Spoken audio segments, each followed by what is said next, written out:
Welcome back to the TXR Marathon.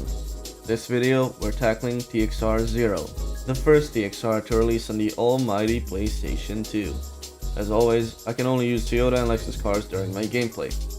Will we be able to slime out Gente and white charisma, or will we be stuck constantly punching the air while rivals with horsepower numbers ripped straight from a creepypasta give us nothing but pain and misery on any straightaway this game has to offer? Let's begin. We start the game off by picking a car of our choice. The smooth-skinned 8.6s are immediately ignored because we already started the last two games off with them. Instead, we switch to the A class of cars, where all the cars we actually care about are, and fixate on the Celica GT-FOUR. It's got everything we could ever need. 4-wheel drive, 255 horsepower, and they can bench press 200 kilos with its hood on. The catch? All of our money. We fork over our starting cash and acquire this absolute weapon, now forced to eat bread and water for the upcoming week because we are dead broke. It doesn't matter though, since this car will almost single-handedly carry us through the entire game. We step out onto C1 Inner and begin this fever dream of a game. We immediately bring great harm to the entire Rolling Guy team by dismantling them all in one night. We hold no regards for how they may feel being the punching bag of the TXR universe, and return to the garage with a decent chunk of change in our hands. We buy up level 5 tires and return to the C1 Thunderdome, forcing the members of Lil Gang to do nothing but watch as we mop the floor with their team leader and bring great shame to their entire team. This is where Jackknife shows up looking to hand us our very own set of cheeks.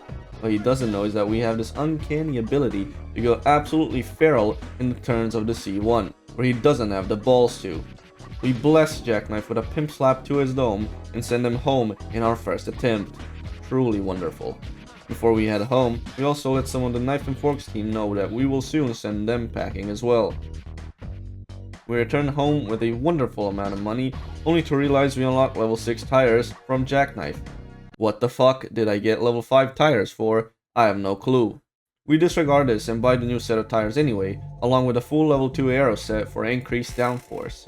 We have already become a formidable cornering machine. We return once again to C1 Inner to wrap up everybody else from Knife and Forks, along with the bonus of blessing the Wanderer Lightning with a big ol' fuck you before we head back yet again. We have good money, but we decide to wait on our spending spree until we beat True Slide and Unhappy Angel so we can buy the new parts that they will kindly provide us with. We now rotate to C1 Outer and begin working our way through Curving Edge in order to drag True Slide out of his goon cave. He arrives with his musty anime pillow stenching up the backseat of his car, and we begin the battle. He proves to be a bit more of a challenge than Fraud Knife, but we bully him in turns regardless and retrieve our second victory royale. It's at this point in our journey where Unhappy Angel decides to arrive and make us unhappy as well by basically executing us right then and there by having double our horsepower. We try again, but get rolled up and smoked like a blunt yet again. We decide to cut our losses and return to our main cave with extra money and a better muffler upgrade in our hand. We buy the newly unlocked level 5 muffler along with level 2 suspension and transmission and the level 4 clutch. With our output raised to a wacky 283 horsepower and our car lightened and more rigid, our confidence skyrockets. We head back to C1 Outer to drag the emo baddie back out for our get back, or run across Illusion B and his horrible fitment. We quickly tear his ass out and feed it to him for showing us the worst fitment ever seen, and move on to start poking Galaxy Racers. We beat one team member and Unhappy Angel returns to clap us in a not fun and not sexy and not freaky kind of way. She does just that, and we decide to instead hunt for the rest of the Galaxy Racers, hoping to get more money to possibly upgrade our car further. We succeed in defeating Galaxy Racers, but we still do not have enough money to acquire the highest level engine upgrade that's available to us. We grit our teeth and decide to raw dog this battle against Angel and step back out onto the road, determined to show her that 283 horsepower is not a small number, it is actually average, if not even kind of large actually. She appears to be intrigued by our argument and shows up for battle, and we successfully persuade her in this belief by absolutely walloping her into every wall and every traffic art that we can find, blocking for our dear life until her SP bar finally depletes. With a new suspension upgrade in tow and a new stage unlocked, We return home to acquire both the new suspension and a level 3 engine upgrade that introduces us to a new amount of horsepower we've not experienced until this point. 413 buff ponies, baby. We swap back to a level 4 exhaust since it works better with this engine to produce 445 horses instead. Now we're cooking.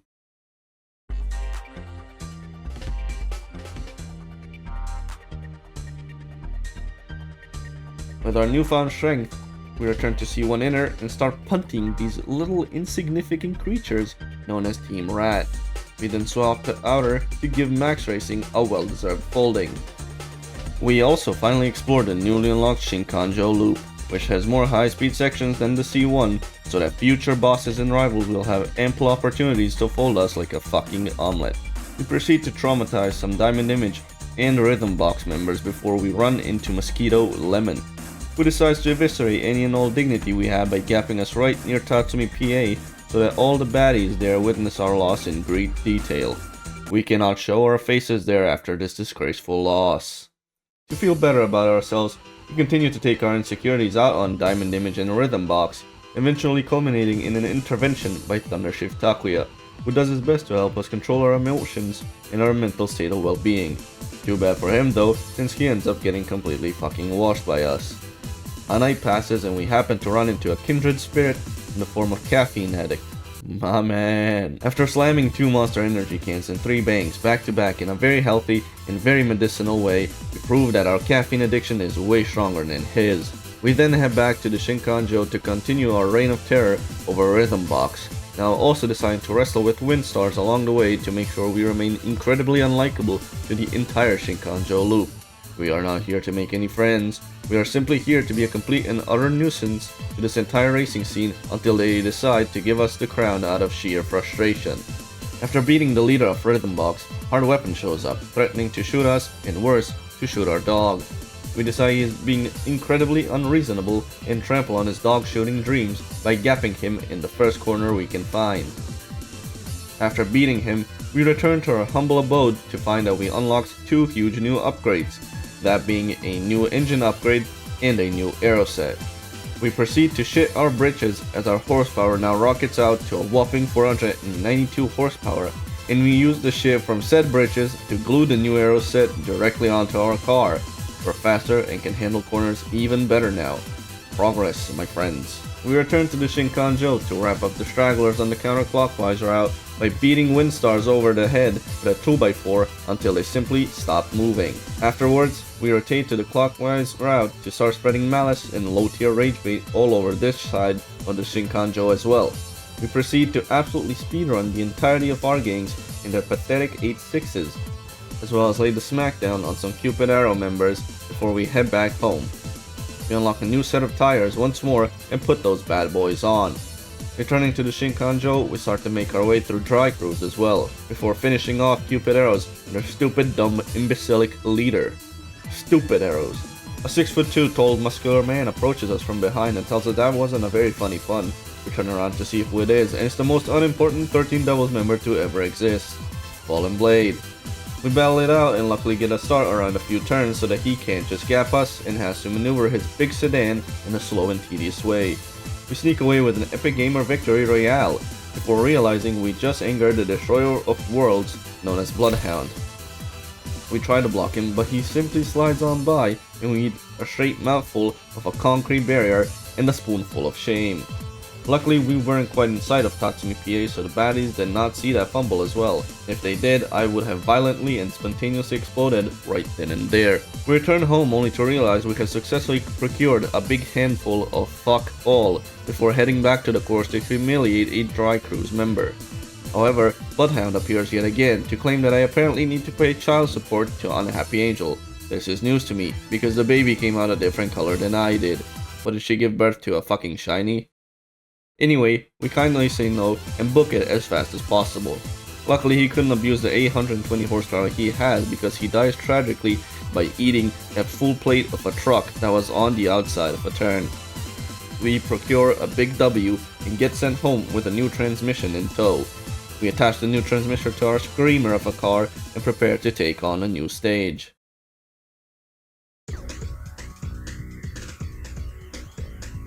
Feeling on top of the world, we depart once more to the C1 inner to begin working towards beating Steelheart and his two little simps.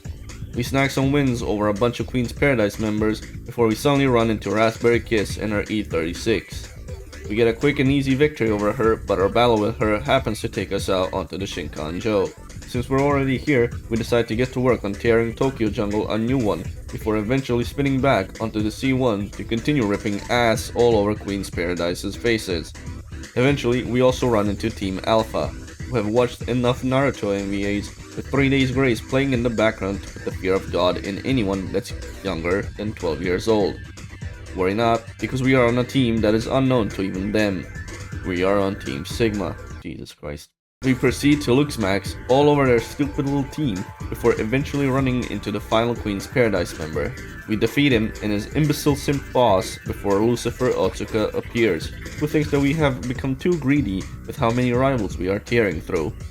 Through a civilized and respectful discussion, we change his mind and also proceed to tear his balls off and feed them to him. Respectfully, of course.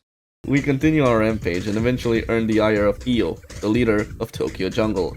He then disembowels us entirely on the brief Wangan section, and we watch as he posts it on social media for all our friends and family to see. We will not tolerate this. We tolerate it anyway and instead refocus our attention to Team Alpha, who we start to beat so badly that their team leader decides to show up to give us our second serving of our own genitalia for the evening. Wonderful. We decide to tell Storm Screamer to fuck right off and beat the last standing Dry Cruise member, earning us a match against the Dry Cruise team leader. However, instead of serving us our third set of dick and balls tonight, we instead serve him a hot steaming plate of schlong and send him home. We head back home and see that we have unlocked yet another pair of tires. What the fuck is this? Why am I running through more packs of rubber than a fucking swinger? I do not know. We turn our attention to C1 Outer yet again to start tossing the salad of the entire Elegant Wild team. Their team leader quickly shows up to put us on a t-shirt. My bad, sorry for believing that 500 horsepower was enough. We bottle up these feelings of not feeling good enough deep down inside, and move on with our life to redirect our bloodlust towards Team Explosion and harmonize instead, before we run into our old pal Mosquito Lemon. We decide to, my bad, it's my fault for thinking we can actually stand up for ourselves. We refresh the rival spawns and re-challenge 300 Mile Red Ruby, now dragging her stank ass out onto the C1 where she will not be able to escape us on account of her being fucking terrified to make a turn at over 100 km per hour. We also decide to finally beat Mosquito Lemon's ass, and it makes us feel nice and warm inside. With this newfound confidence, we might even be able to crack a joke and make Midnight Cinderella laugh next time we see her at the parking area instead of getting looked at weird. We proceed to bumfuck the rest of Team Harmonize afterwards, which causes Sitar Kaneyama to come out of hiding. Unfortunately for us, we face off on the Wangan section of the Shinkanjo and feel our balls shrivel up as he performs this funny little trick where he disappears in front, never to be seen again. We challenge him again, this time navigating a start around a few corners, which proved to be enough of a hindrance to his crackhead speed that we procure a win from his greasy, aesthetic-scented hands. Hearing that both of his OnlyFans subscribers have been thoroughly rinsed, Steelheart comes out to try and get us to pay $100 a month for the most vanilla OnlyFans content the world has ever seen. Seeing as we're not interested in shitty content, we decline. This upsets Steelheart, but his anger is to no avail as we dust him in the corners like we do to every other boss and snatch yet another big victory and the keys to the next stage.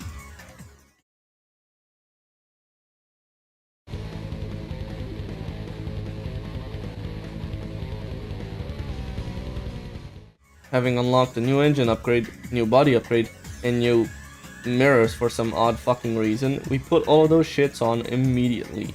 Our output raises to 550 horsepower and all seems well, until it hits me. This is it.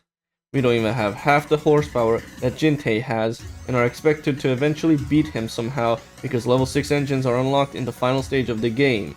Not only that, but now we have the Wangan section unlocked, which as you all know, offers fuck all in chances to cheese bosses and difficult rivals because of the lack of corners.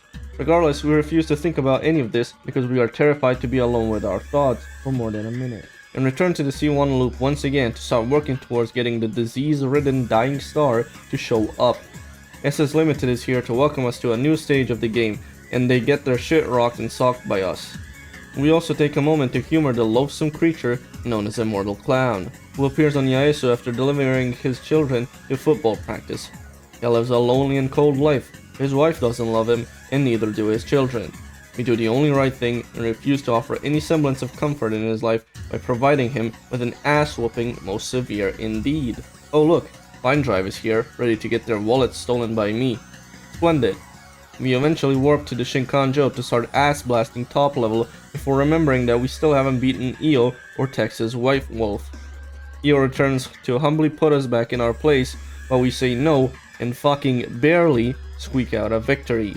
This battle has taken away 10 years of my life at the very least. Texas White Wolf also shows up and probably gets what Io got. We are getting revenge on the people that picked on us before, and this feeling of power and control is exciting, yet very dangerous. We feel absolutely unstoppable and challenge Midnight Silver Wolf on a whim, only to have our confidence come crashing down very violently. We are on a roller coaster of emotions and are a walking, ticking time bomb. ERO is also here for some reason, so we take our anger out on some of their members before the top level team leader shows up and proves that they are indeed on a higher level than us. Fuck. One bounce to and from the garage later, we start continuing to piece up Fine Drive and ERO when top level's troglodyte team leader shows up to try and steal all of our fair maidens from us. We refuse to lose possession of our numerous TXR themed body pillows and dispose of him immediately on the C1. We also take the time to dookie on the SS Limited and Fine Drive team leaders as well, since we're already here. We continue where we left off with ERO, and eventually drag their crusty ass waste of a team leader out to face us. We humiliate him, making sure to embarrass him hard enough that his wife will not look him in the eyes when they make love anymore. Having defeated several teams, we rotate over onto C1 Outer and begin telling departures to make like their name and depart from our sight. We also run into the local gooner and tell him to go to McDonald's to order a McProstitute to satiate his gooning needs. We find ourselves on the Shinkanjo again afterwards and begin farming highway outlaws since they're such garbage dumpster trash bags at driving. One rival refresh later, we begin to twist Twister's nuts around to cause them immense pain for liking rotaries because we fear what we fail to understand. Before the departures team leader, Happy Chappy, shows up. We give Happy Chappy the cheeky clappy, and then a whole collapsing neutron star appears behind us to take our doubloons and our Yu-Gi-Oh cards away. We deal with Dying Star in the only way we know how, and remove his gravitational relativity to the Earth. We beat him in a race. That's what we do. Returning to the garage, we acquire an upgraded trans, which can double jump now apparently, and slap it onto our car with no time to waste, before heading onto the course immediately to continue our kill streak. Soon after, Twister's team leader shows up and just like his team members, he gets his cock and balls twisted and exploded violently by our sheer cornering expertise. After a race with a failure from a team known as Highway Outlaws, we manage to end up on the Yokohama line all of a sudden and decide to see how we measure up to the troglodytes that inhabit this region of the course. We find Commander team members and see that while we do get our shit blasted in the straightaways with zero contest, the slightest turns on the Yokohama are enough of a worry for these pinheads that they will brake extremely harshly and lose tons of speed, allowing us to get ahead and procure a win with our greasy grubby gamer hands. With this knowledge, we continue running down the Yokohama line and defeat plenty of rivals before we also run into Double Mine. We find out that we sadly don't receive double the head from these rivals, so we get annihilated by them so hard we return to the garage out of immense shame and reset to the Shinkanjo once again to piece up the stragglers there. Highway Outlaws gets eliminated entirely, and Dreamy Ghost returns from TXR2 to try and give us wedgies and shell shock we will never truly recover from like he did in the past. We beat him not by tackling our problems with the help of our friends and family to confront our demons of the past, but by the virtue of this giant imbecile crashing into a barrier in the first 5 seconds of the race. It's clear that our gamer skill aura is so strong it caused Dreamy Ghost to lose his composure and orientation. Having successfully gone through the shortest character development arc, we also helped Gesellschaft develop a new crevice to shoot from by running through them entirely without breaking a sweat. We decide to continue our devil's kill streak yet again, and the night goes on without rest because we step out from the Shinkanjo onto Yokohama. After beating a bunch of Double Mind and Commander Walnut Brains, we realize we have gotten to the Wangan. With nothing to lose but our sense of self-worth, we decide to challenge After beating a bunch of Double Mind Commander Walnut Brains, we return to the garage and cry ourselves to sleep while remembering an embarrassing situation that happened to us back in high school before slapping on the newly unlocked muffler upgrade to boost our power by 2 horsepower. That's right, only 2 more horsewomen were added to our car. We need the next engine upgrade badly. After accidentally fighting and destroying Tearful Princess in a 1v1, we appear on the Yokohane and begin to trample every motherfucker we can find there until their wimpy limp dick team leaders come out and trample on their self-esteem as well. Starting off with Commander's team leader, Speedrunner, who gets beaten in just under a minute. Just like my Double Mind's team leader shows up quickly afterwards and gets a double piece of my mind because for some reason their team members love to give me a hard time, the little shits. Yokohane Northbound is up next, and APS and Fnatic Future are here to welcome us. We kindly and with the utmost respect greet them by beating them violently in a race, as all good Samaritans in the TXR universe do. We also run into the world's fastest fucking RX-7 Savannah being driven by King of Eden for some reason, but manage to dispose of him before heading back to base. Night in, night out, we beat more team members and also take the time of day to tell Silent Barbarian that nobody actually loves him, that he will die alone and miserable because I hate this asshole for blocking like the TXR2 AI does. There's a special fucking place in hell for you, you little piece of shit prick. Eventually, the APS team leader, Jams, comes out with his R34, ready to jam something up our rectal cavity because the R34 is an absolute demon in TXR2 and 0. He successfully does so, but we return the favor immediately in the next race by jellying something up his colon as well. Afterwards, Shadow Eyes comes forth, not too pleased with the ass play that we have engaged in with the previous team leader. Luckily, she comes out in a rather shitty place for her, and we dust her in the corners of Yokohane with fair ease. Returning to the garage with a loose crack has netted us a new suspension upgrade. While I can't complain that we got an upgrade, I can say it's the upgrade we needed the absolute least right now. We now only have the Wangan left in terms of teams and the final boss before Jinte, and we are still riding on 550 horsepower, 2 hours of sleep, and the Viagra pill. What the fuck do we even do? We decide to cope by shitting on the final team left on Yokohane, that being Fnatic Future, before deciding to address the elephant in the room. We try to fiddle with the gear ratio a bit before heading out onto the Wangan South route, and run into Rotary Revolution. Surprisingly, we snag a bunch of wins using a bit of blocking, but also the fact that for some reason, most of these bozos had a slightly lesser top speed than we did. We also see that Thunder Dragoon is filled with nothing but absolute frauds for some reason, which is a massive relief. While the Vipers they drive are very fast, they're also incredibly unstable if not tuned properly, which the AI in this game thankfully can't do shit about. What ends up happening is that these scaly bastards wipe out in a straight line just because they try to change lanes, which results in them losing control and hitting either a wall or a traffic car, netting me the dubski. We also get to race this guy for some reason, whatever. Platinum Prince appears soon after, blissfully unaware of how hard he eats shit in the TXR lore in the near future. We add on to this incoming trauma by also letting him consume fecal matter, and Rotary Revolution becomes a problem of the past. The night after, Black Dragon also finally shows up, but doesn't realize we manipulated a start near Daikoku PA. He still absolutely gaps us when he gets the chance, but the light corners prove to be enough to throw him off and make him hit cars and walls to where we can overtake him and hold the gap easily. Now, I don't know what the fuck happened in the lore of TXR0, but did the entirety of Wangan Northbound eat fucking whey protein and nails as kids? These motherfuckers are so much more difficult and much faster than their southbound counterparts, not to mention they drive fairly solid cars that they don't lose control of. We lose over and over and feel our will to live start to drop. The losses pile up, my controller becomes more and more delectable and breakable until we eventually decide to do something drastic. We return to garage and see that we have a maxed out Celica, at this point in the game anyway, and $500,000 in tow. While the original plan was to gamble this away in Las Vegas, our character development arc earlier in the video has now shifted our priorities. We look through what possible options we even have to tackle the Wangan before we see it. Bloodhounds Aristo. It's within the confines of the playthrough, seeing as it's both a Lexus and a Toyota depending on how you look at it. 345 horsepower stock are incredible numbers, even more so for a B-class car, so the upgrades will be dirt cheap. The only downside of custom cars is the lack of aero upgrades, so our downforce will be a non-force. But who cares? This is a car for the Wangan anyway. Oh, that, and it costs 200,000 schmeckles. We pull the trigger on the purchase and get to work. 700 horsepower at full boost.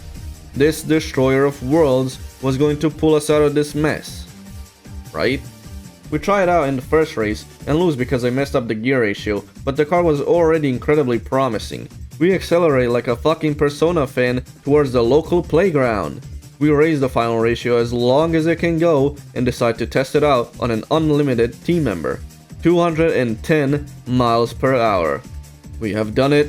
We have found our weapon for this section of the course, and we will be abusing it to beat these Wangan wackos and give Pursuit Tailgunner not only the beating he deserves, but also the beating he needs.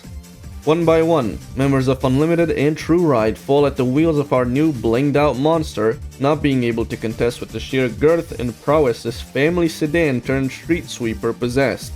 We also take the time out of our schedule to piss on Dark Desperado a healthy amount as well. Fuck that guy. True Ride's team leader comes out and promptly slaps the bitch out of us. We race them again and they just randomly hit a wall and we procure a win. I'll take that. Tailgunner finally decides to see what the fuss is about and twists our skin inside out multiple times. We are admittedly concerned because of this, especially since the Arista was meant to be our ticket to Gente, but we come up with a nefarious scheme.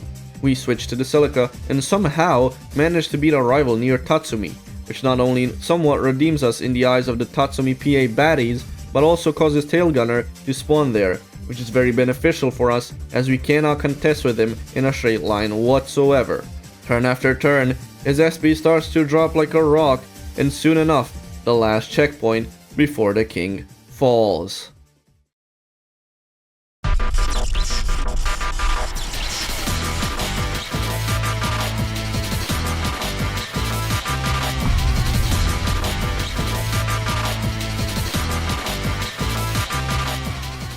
After pissing ourselves so hard we turn into a piss jet, the battle begins. We first get gapped so hard it puts us back on the evolutionary chart, but by remaining focused, we manage to see that our SP falls to half before we barely squeak out an overtake. He hits a truck and we fly past right into a turn. We are now topping Gente, and it is an exciting feeling as we watch his SP bar slowly rot away. However, he takes great offense to this and decides the only valid course of action is to fucking take out our kneecaps and shove us into a barrier when we were low on SP, causing us to lose. We try again and lose again due to struggling to overtake him before our SP falls too low, where he once again decides to pregnant man react us and kicks us in our teeth. What the fuck is his problem? Why is he so violent? Must we file a restraining order for him to stop WWE super slamming us into every wall and car he sees? We struggle to answer these questions as we reluctantly head back to garage before we see what we have unlocked. Level 4 Aero. We ignore the mess in our jorts and immediately put the entire set of parts on, now having newfound determination and faith in ourselves that we can conquer this absolute behemoth of a boss. We head back to the C1 and test our new downforce by adding 1 electron to every part of Lonely Wolf's lonely body. Our downforce gives us so much grip on the road, we don't even know what to do with ourselves. Gente arrives to ask us why we feel like such a mess of emotions, and the race begins. We make like Slipknot and get left behind fucking instantly and desperately try to make up the power difference in turns. Too bad though, since this man has no regards for his safety and the safety of others, and just fucking slams it through every corner, forgetting how physics work. Our SP falls to 1/3, and we are truly desperate for any crumb of a chance before it happens. Gente hits a traffic car ahead of us, we overtake him and take the right lane. He tries to take the left lane, but there's a truck there that's blocking the lane. It was a win. A hollow win. A win that I cannot feel good over. A win that I felt I didn't even deserve. the legend has come to an end, and all it took was a fucking truck. We feel a mix of emotions, happy that we won, but depressed that we won in such a hollow way. Regardless, the ending cutscene rolls and the credits play, before we are awarded with 3 million. The 13 devils have been broken, and a new enemy awaits for our challenge.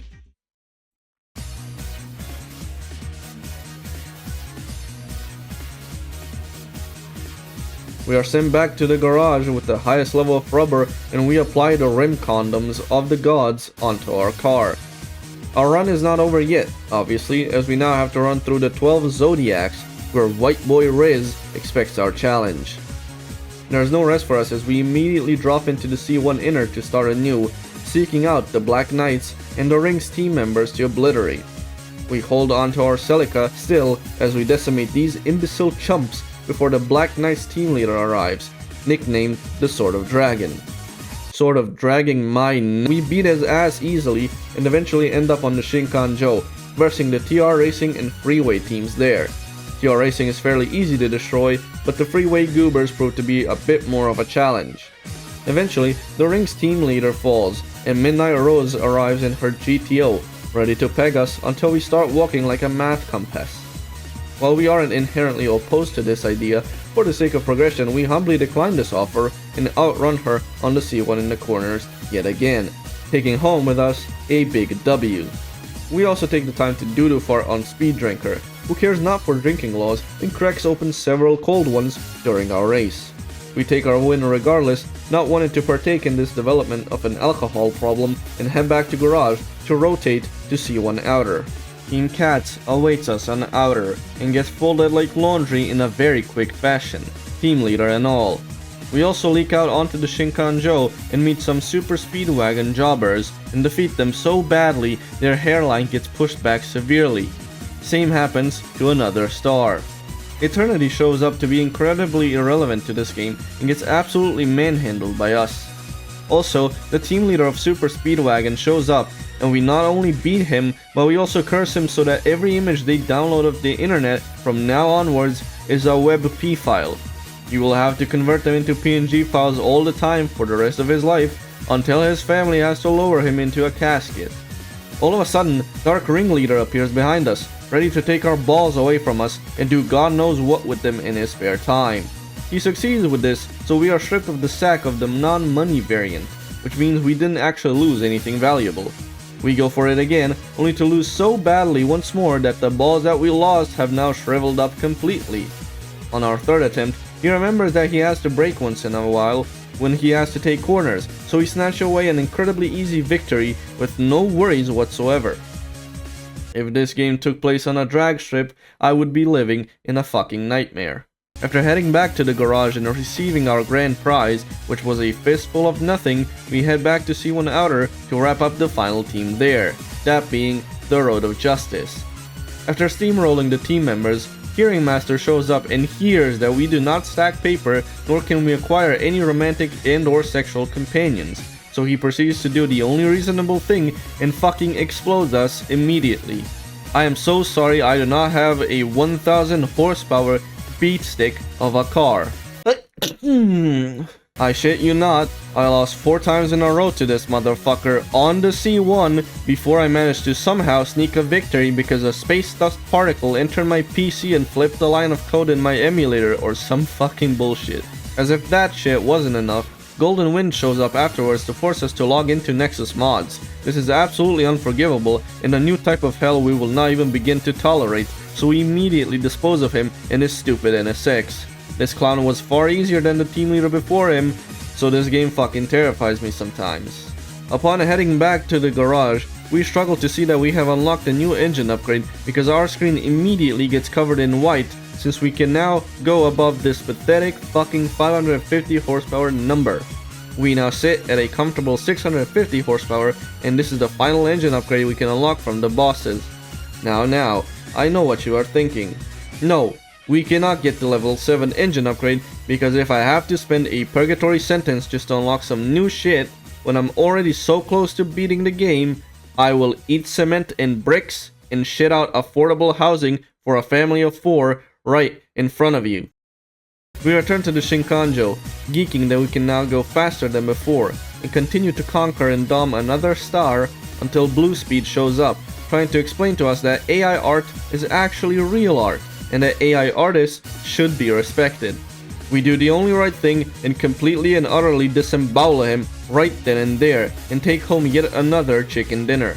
Rotating out onto the other side of the Shinkanjo, we get back to work on air dribbling through freeway and TR racing rivals, making sure to flip reset 2 to 3 times on them as well sometimes, even though we're Grand Champ 3 on our main account and they're Silver 2, because we're so tough and we're so good at this game, and we are not trying to compensate for any shortcomings in our day-to-day lives by smurfing.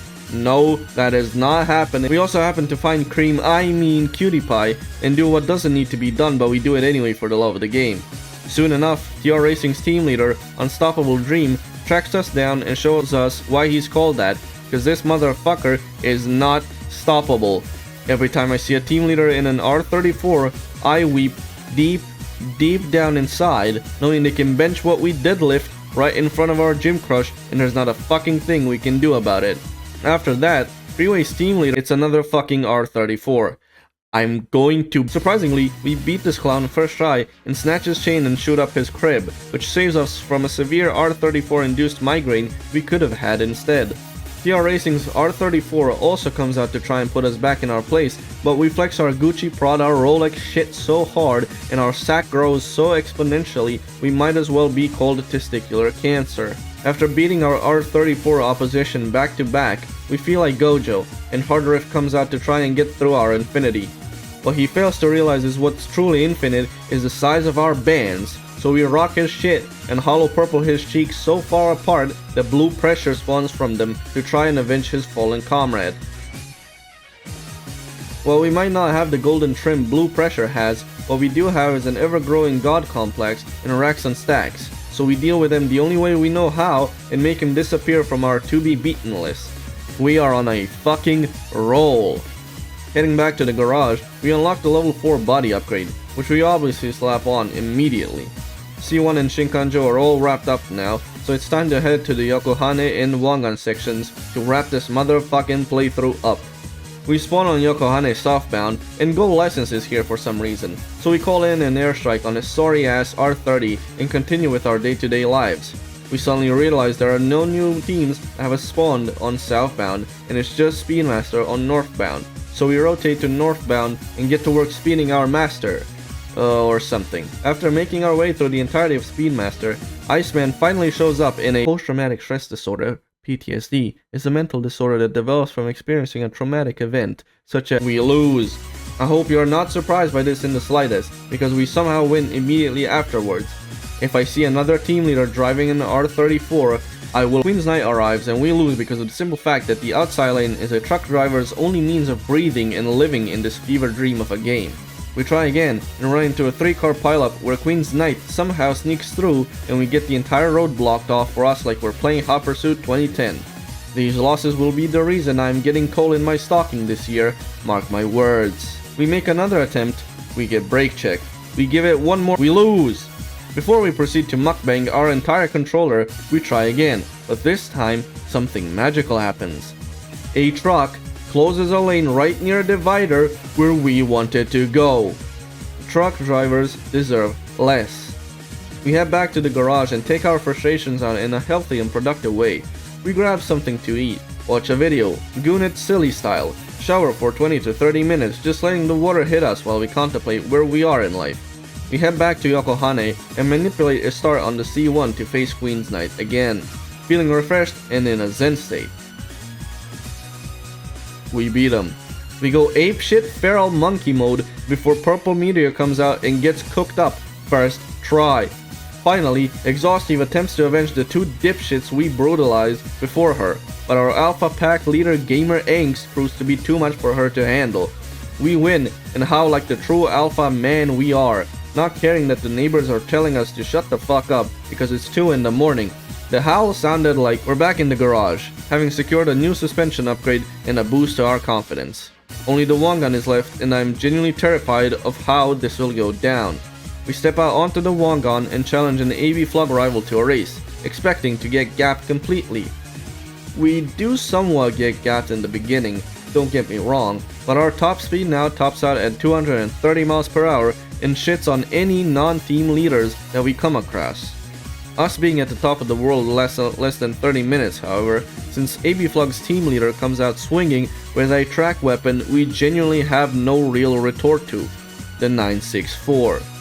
We lose, obviously, but we do not break our controller or monitor this time and simply return to the garage and head back onto the course.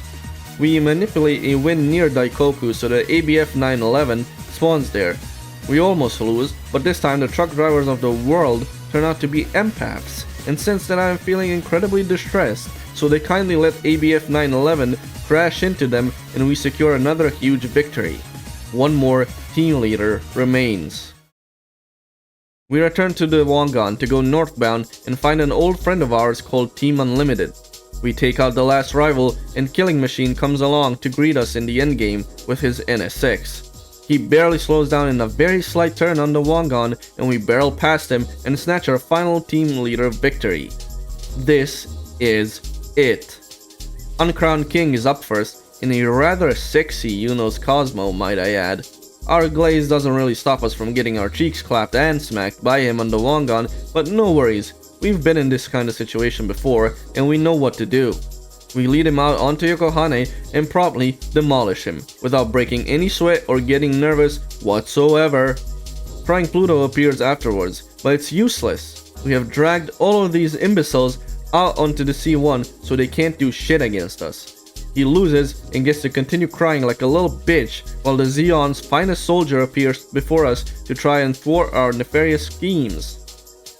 Red Devil, however, does manage to rip our ass in several digestible pieces, but we simply return to the garage and head for the Wangan instead.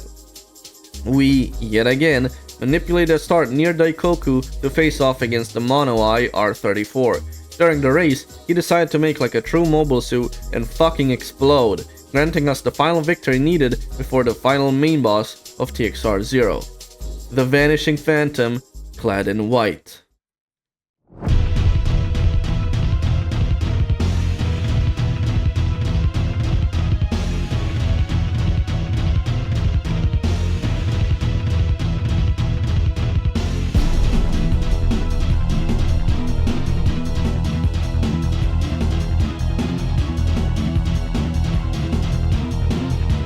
The battle is on, and we manage to overtake him in a minuscule corner before getting fucking jump scared by the world's meanest overtake.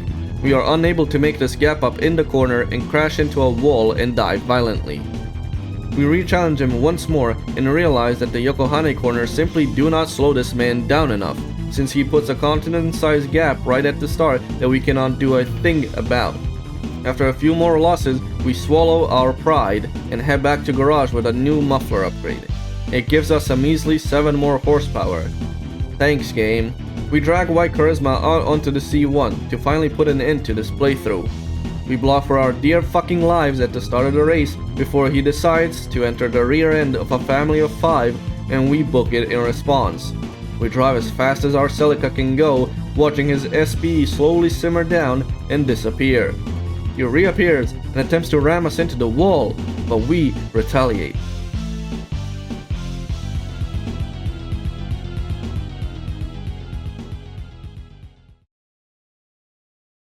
Hello, thank you so much for making it to the end of the video.